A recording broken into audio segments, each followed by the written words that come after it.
صلی اللہ علیہ وسلم اکل مالی وافنى شبابی ونسرت له بطنی فلما كبرت سنی وانقطع ولدی ظاہر منی. اللہ کے رسول میرا مال بھی یہ کھا گیا، اللہ اس نے جوانی بھی میری بڑھاپے میں بدل دی. اے اللہ میری وجہ سے اس کو تو نے اولاد بھی دی، اب جب میرا بچہ بھی مجھ سے دور ہو گیا، میں بھی بوڑھی ہوگی، اب اس نے زہار کر لیا، کہتا ہے کہ تم میری ماں جیسی ہو. سیدہ عائشہ گھر میں موجود تھی، سیدہ عائشہ کو یہ آواز نہیں آئی، تیرے رب نے سن لی. اللہ نے فوراً قرآن اتار دیا، قد سمع اللہ قول التی تجادلک فی زوجہا. اس فون کو نا آپ بند کر دیجئے. جمعے کا ادب یہ ہے کہ اگر کوئی بول رہا ہو تو اس کو چپ کروانا بھی لغو بات ہے. اسلام کی عظمت ہے کہ عورت کو ان ساری مشکلات میں آسانی دے دی ہے، اور اس کے لیے آسانی کا پہلو کیا ہے، اور اس کی تخلیقی نزاکتوں کا خیال رکھا ہے. بلکہ اسلام نے پانچواں پہلو یہ پیش کیا، جس طرح مرد چاہتا ہے کہ اس کا تشخص ہو، عزت ہو، مقام ہو، مرتبہ ہو، اللہ نے عورت کے بھی مرتبے کو اتار دیا. والذین یرمون المحصنات ثم لم یأتوا بأربعة شہداء. جو کسی پاک دامن عورت پہ تہمت لگائے گا، حکم یہ ہے یہ فاسق ہے، اس کی توبہ کو قبول نہ کیا جائے. اگر اس نے 4 گواہ پیش نہیں کیے تو 3 نتیجے آئیں گے، اس کو 80 کوڑے لگائے جائیں، اس کی توبہ قبول نہیں، اس کی گواہی قبول نہیں، اور یہ فاسق انسان ہے. ہاں اگر توبہ کر لے تو پھر اس کی گواہی قبول ہوگی. اللہ نے عورت کے تشخص کو بھی باقی رکھا ہے، بلکہ یہ آرڈر جاری کیا، جو کسی پاک دامن عورت پہ تہمت لگائے گا، لعنوا فی الدنیا والآخرہ، اس پہ دنیا میں بھی اللہ کی لعنت برسے گی اور آخرت میں بھی یہ ملعون ہی ہو رہا ہے. اللہ ذو الجلال نے یہ 5 قسم کے اعزازات بھی دیے، جبکہ اس سے پہلے 5 قسم کی برابریاں اتار کے معاشرے میں عورت کا کردار بلند کیا. مالک الملک نے 5 ایسے انعامات دیے جس کے نتیجے میں آج کسی عورت کے لائق نہیں کہ وہ زبان کھولے، کسی مرد کے لائق نہیں کہ اس کے بارے میں 2 رائے پیش کرے. کوئی بتا سکتا ہے کہ سب سے پہلے مسلمان کون ہوا؟ کون ہوا سب سے پہلے مسلمان؟ خدیجہ رضی اللہ تعالی عنہا. یہ انعام دیا، سب سے پہلے مسلمان ہوا تو وہ عورت ہوئی. سب سے پہلے اسلام کی عظمت کے لیے مال خرچ ہوا تو کس کا؟ خدیجہ رضی اللہ تعالی عنہ. یہ اعزاز اور انعام بھی اللہ نے عورتوں کو دیا. سب سے پہلے جو اسلام کی وجہ سے شہید ہوا تو کون؟ سمیہ رضی اللہ تعالی عنہا. یہ اعزاز اور انعام بھی ملا تو کن کو؟ عورت کو ملا. سب سے پہلے جس ممبر و محراب پہ آج ہم کھڑے اور بیٹھتے ہیں، سب سے پہلا ممبر اسلام میں بنا تو کس نے بنوایا؟ فقیہ انصاریہ صحابیہ رضی اللہ تعالی عنہا نے اپنے غلام کو بلایا، جھاؤ کی لکڑی لے کے آیا، میمون تھا اس کا نام. یہ صحابیہ نے ممبر بنا کے پیش کیا تھا. یہ اعزاز بھی کن کو ملا؟ امام زہری کہا کرتے تھے یہ مال ہندی کمانا. جس طرح جانور کا فضلہ ہوتا ہے، اس سے بڑی میں اس کی قیمت سمجھتا ہی کو نہیں ہوں. اتنا کمال ان کا دل تھا. آج انسان کی یہ سوچ ختم ہو گئی ہے. بھرپور توجہ کیوں نہیں ہوتی؟ اس دل میں ہے پتہ نہیں کیا کچھ. آپ اس دل کو کھول کے دیکھو، ہزاروں ایسی نکلیں گی چیزیں. دل چھوٹا سا ہے، اس کو اللہ کی محبت سے بھرو، اس کے محبوب کی محبت سے بھرو، قرآن کی محبت سے بھرو. یہی وجہ ہے کہ ہزاروں چیزیں رکھنے کے باوجود بھی چین نہیں ہے. کوئی گلیوں میں دھکے کھا رہا ہے، کوئی بازاروں میں دھکے کھا رہا ہے، اور جھوٹے اور امیٹیشن دل بنا کے ایک دوسرے کو گفٹ دیے جا رہے ہیں. چین پھر بھی نہیں ملتا.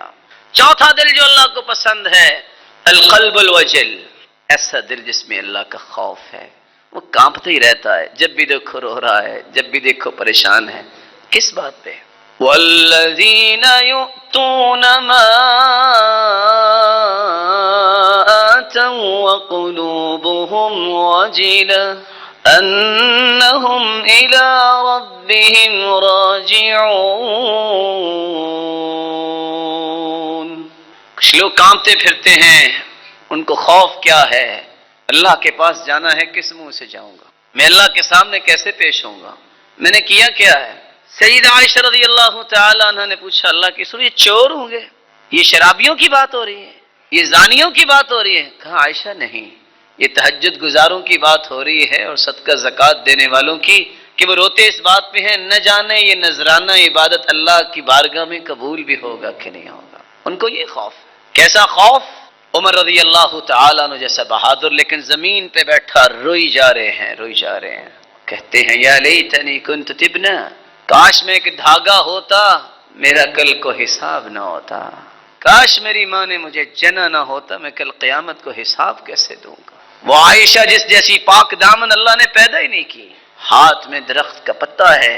کسی نے پوچھا مومنوں کی ماں آپ کیوں روئی جا رہی ہیں؟ کہتی ہیں یا لیتنی کنت ورقۃ من هذه الشجرہ، کاش میں ایک درخت کا پتا ہوتی، مجھے کوئی جانور کھا لیتا، میں کل قیامت کو حساب کیسے دوں گی.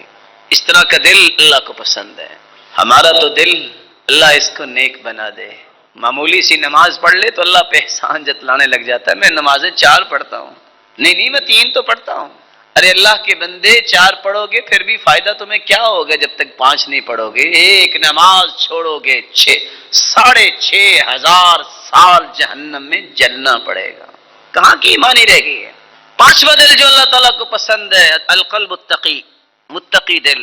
متقی دل وہ ہوتا ہے جس کے دل میں اللہ کی نشانیوں کی قدر ہوتی ہے، اللہ کی نشانیوں کی عظمت ہوتی ہے. وَمَن يُعَظِّمْ شَعَائِرَ اللَّهِ فَإِنَّهَا مِن تَقْوَى الْقُلُوبِ. جو اللہ کی شعائر کی عظمت کو اپنے دل میں پیدا کر لیتا ہے، یہ اس کے دل کے متقی ہونے کی نشانی. اللہ کے شعائر کون سے ہیں؟ بیت اللہ، مسجد نبوی، بیت المقدس، تمام دنیا کی مساجد، اہل علم، اہل قرآن، علماء، یہ اللہ کی نشانیاں ہیں. 6واں دل جو اللہ تعالیٰ کو پسند ہے، القلب المہدی، ہدایت یافتہ دل. ہدایت یافتہ دل کون سا ہے؟ جو اللہ کے فیصلوں پہ راضی ہونے والا ہے. جو میرے رب نے فیصلہ کیا ٹھیک کیا، مجھے وقتی طور پہ سمجھ نہیں آتا لیکن جو فیصلہ کیا ٹھیک کیا. اور جو رب کے فیصلے ہیں اس سے پیارے فیصلے ہو ہی نہیں سکتے. قرآن مجید میں اللہ رب العزت فرماتے ہیں وَمَن يُؤْمِن بِاللَّهِ يَهْدِ قَلْبَهُ وَاللَّهُ بِكُلِّ شَيْءٍ عَلِيمٌ.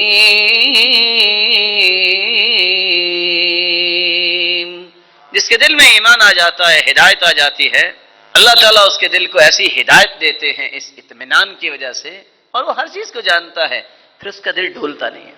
7واں دل جو اللہ تعالیٰ کو پسند ہے، القلب المطمئن، اطمینان والا دل. کیسا اطمینان والا دل؟ جس کے دل میں اطمینان پیدا ہوتا ہے توحید سے، قرآن سے، ذکر سے، عبادت سے، کسی کے ساتھ نیکی کرنے سے، خیر خواہی سے، ہمدردی سے، ہر وقت نیکی کے لیے سوچتے رہنے سے. یہ اس کی قلبی کیفیت ہے.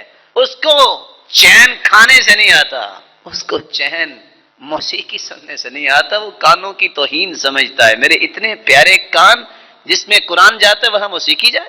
الذین آمنوا وتطمئن قلوبهم بذکر اللہ الا بذکر اللہ تطمئن القلوب. مومنوں کے دلوں کو تو سکون اور چین ملتا ہے تو اللہ کے ذکر سے ملتا ہے. اللہ کا ذکر ہو تو چین آئے گا. اس دل کے اندر اگر سکون چاہیے تو اللہ کا ذکر کرو. 8واں اور پسندیدہ دل جو اللہ تعالیٰ کو پسند ہے وہ ہے القلب الحی، زندہ دل. ارے مردہ دل بھی کو ہوتا ہے؟ جی مردہ بھی ہوتا ہے. ایک زندہ دل ہے، ایک مردہ دل ہے. مردہ اللہ کو پسند نہیں ہے اور زندہ دل اللہ تعالیٰ کو پسند ہے. کون سا ہے زندہ دل؟ ان إن في ذلك لذكرى لمن كان له قلب أو ألقى السمع وهو شهيد. زندہ دل وہ ہوتا ہے جو قرآن کو حدیث کو غور سے سنتا ہے، پھر جگہ دیتا ہے اپنے اندر، اٹھنے سے پہلے یہ پلاننگ کر لیتا ہے کہ میں نے یہ کام کرنا ہے. اور مردہ دل کون سا ہے؟ کبھی کبھی منافق بھی اللہ کے رسول کی مجلس میں آ جایا کرتے، بیٹھے رہتے سوچ کسی اور طرف. جب مجلس ختم ہوتی، کیونکہ نام ہی لگوانا ہوتا تھا نا، ہم بھی آئے ہیں، جاتے کیا کہتے؟ سورۃ محمد میں اللہ رب العزت فرماتے ہیں صلی اللہ علیہ وسلم، وہ جاتے کیا کہتے؟ ماذا قال آنفا، محمد ابھی کیا کہہ رہے تھے؟ سنا ہی نہیں. قرآن و حدیث کو غور سے سننا، سمجھنا، دل میں جگہ دینا اور اس کے مطابق عمل کرنے کی پلاننگ کرنا، یہ زندہ دل ہے. اللہ ہمیں ان 8 دلوں کی کیفیات نصیب فرما دے.